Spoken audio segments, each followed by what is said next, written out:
శ్రీ గురుభ్యో నమ. గురువు అంటే గురు బ్రహ్మ గురుర్విష్ణు గురుదేవో మహేశ్వర గురు సాక్షాత్ పరబ్రహ్మ తస్మై శ్రీ గురవే నమ. గు అనే శబ్దం అంధకారము, రు అనే శబ్దం తొలగించేదని, అజ్ఞానం అనే అంధకారాన్ని తొలగించి మనకు జ్ఞానాన్ని ప్రసాదించేది గురువు. గురువు అంటే ఒక తత్వమని, నడిచే విజ్ఞాన భాండమని, మనలో శక్తిని మేల్కొల్పే దివ్య చైతన్యమని అంటారు. గురు పౌర్ణమి అనేది గురువులకు, మార్గదర్శకులకు కృతజ్ఞతలు తెలిపే రోజు. ప్రతి ఏటా జూన్ జూలైలో పౌర్ణమి రోజు అంటే ఆషాఢ పౌర్ణమి రోజును గురు పౌర్ణమి జరుపుకుంటారు. హిందువులు, జైనులు, బౌద్ధులు, భారతదేశం, నేపాల్, భూటాన్ దేశాల్లో ఎక్కువగా కనిపిస్తుంది. అమ్మలో అమ్మే ఉంటుంది, నాన్నలో నాన్నే ఉంటాడు, దేవుడిలో దేవుడే ఉంటాడు, గురువులో ఆ ముగ్గురు ఉంటారని పెద్దల మాట. తల్లిలా లాలిస్తూ, తండ్రిలా రక్షిస్తూ, మిత్రునిలా చేరదీస్తూ, ఆప్తునిలా ఆదరిస్తూ తన విజ్ఞాన సర్వస్వాన్ని, తన జీవితానుభవ సారాన్ని కాచి వడపోసి శిష్యులకు అందించేవాడు గురువని చెప్తారు. అయితే ఆది గురువు మహాదేవుడు. పురాణాల ప్రకారము శివుడు మొదటి గురువు. గురు సాంప్రదాయానికి మూల పురుషుడు సదాశివుడు. ఆయననే దక్షిణామూర్తి అంటారు. భూమిపై నాగరికత, మతాన్ని ప్రచారం చేసిన మొదటివాడు శివుడు కాబట్టి అతనిని ఆది దేవు, ఆది గురువు, ఆదినాథు అని పిలుస్తారట. గురవే సర్వలోకానాం భిషజే భవరోగిణాం నిధయే సర్వ విద్యానాం దక్షిణామూర్తియే నమో నమః అంటారు. తర్వాత కుమారస్వామిని కూడా గురువుగా పిలుస్తారు. తారకాసుర సంహారానికి శివపార్వతులకు జన్మించినది కుమారస్వామి. ఇతనుకున్న పేర్లలో స్కందుడు, కార్తికేయుడు, షణ్ముఖుడు, మహాసేనుడు, శరవణ భవ, మురుగన్ వంటి పేర్లలో గురు గుహ అనే పేరు కూడా ఉంది. గురు గుహ అనగా మన హృదయ గుహలలో కొలువై ఉన్న గురుస్వరూపం. సుబ్రహ్మణ్యుడు సాక్షాత్తు శివునికే బోధించిన గురుస్వరూపము శరవణ భవ అనే 6 అక్షరాల నామ మంత్రం. ఈ మంత్రాన్ని పఠిస్తే సత్ఫలితాలు సాధిస్తాయని పెద్దలు చెప్తారు. అందుకే కుమారస్వామిని కూడా గురువుగా చెప్పబడుతుంది. ఇక శ్రీకృష్ణ పరమాత్ముడు. శ్రీకృష్ణుడు గీతోపదేశం ద్వారా అర్జునుని సత్యదర్శనం చేసి కురుక్షేత్ర మహాసంగ్రాన్ని ముందుకు నడిపించాడు. ఆ విధంగా భగవద్గీతను లోకానికి ఉపదేశించిన శ్రీకృష్ణుడు కూడా జగద్గురు అయ్యాడు. తర్వాత ముఖ్యంగా గురు పౌర్ణమి అనేది వేదవ్యాసుని సందర్భంగా చెప్పబడుతుంది. వ్యాసుడు ఆషాఢ పూర్ణిమ నాడు జన్మించాడు కనుక ఈ పూర్ణిమను వ్యాస పూర్ణిమని ప్రధానంగా అంటారు.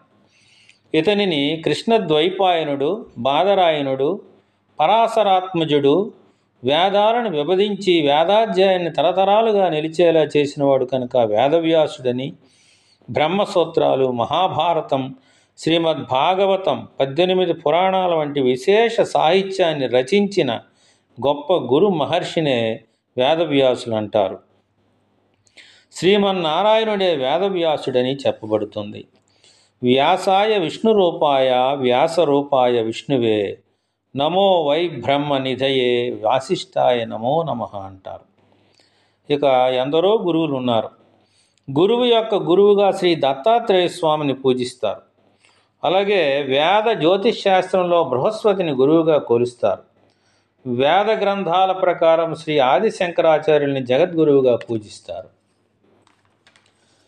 అలాగే రాముడు దేవుడు అయిన వశిష్ఠుడు, విశ్వామిత్రులను గురువులుగా చేసుకున్నారు. శ్రీకృష్ణుడు అవతారమూర్తి అయిన సాందీపుని గురువుగా చేసుకున్నారు. వ్యాసుల వారు నారద మహర్షిని గురువుగా చేసుకున్నారు.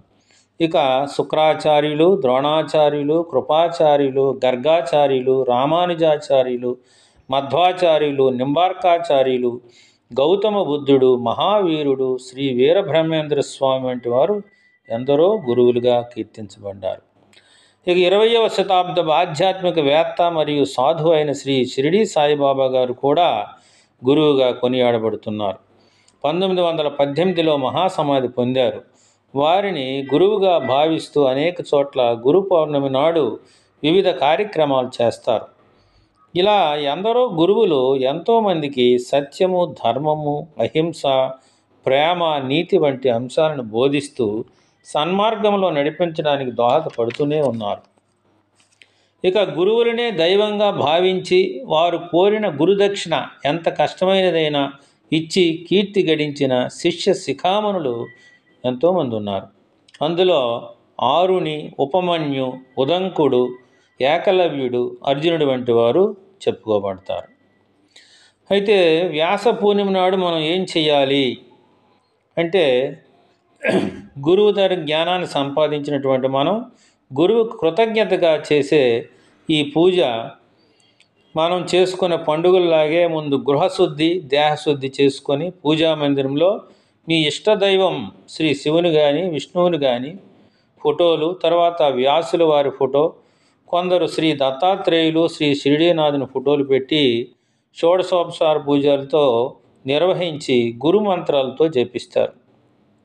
మీకు విద్య నేర్పే గురువులను, మిమ్మల్ని ఆదర్శవంతంగా తీర్చిదిద్దే వారిని, ముఖ్యంగా తల్లిదండ్రులు మొదటి గురువులు కాబట్టి వారిని భక్తిపూర్వకంగా నమస్కరించి పూలు, పండ్లు, మిఠాయిలు ఇచ్చి వారి ఆశీర్వాదం తీసుకోవాలి. సర్వే జన సుఖినో భవంతు.